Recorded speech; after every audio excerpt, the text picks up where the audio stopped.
અતિશય વરસાદ વચ્ચે તાત્કાલિક કામગીરી હાથ ધરાઈ. ખેડા જિલ્લાના માતર તાલુકાના કઠોડા, માછિયેલ અને ત્રાણજા ગામોમાં અતિશય વરસાદના કારણે ઉપરવાસમાંથી આવેલા ભારે પાણીના પ્રવાહથી પાણીનો ભરાવો સર્જાતા ગંભીર અને ભયજનક પરિસ્થિતિ ઊભી થઈ હતી.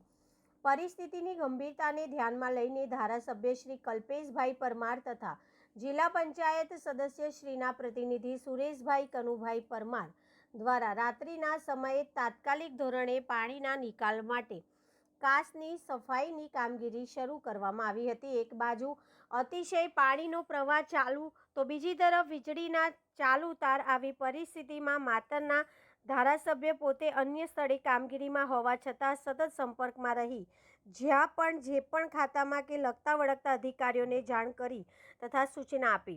આ કામગીરીમાં પૂર્વ તાલુકા પંચાયત સભ્ય હસમુખભાઈ સોડા, કઠોડા ગામના સરપંચ અલ્પેશભાઈ ઝાલા અને ત્રાણજાના પૂર્વ સરપંચ ગોરધનભાઈ સોલંકી અને ડેપ્યુટી સરપંચ હર્ષદભાઈ ચાવડા અને માતરના કેયુરસિંહ પરમાર તેમજ ગામના અન્ય યુવાનો પણ સક્રિય રીતે જોડાયા અને સતત કામગીરી કરી.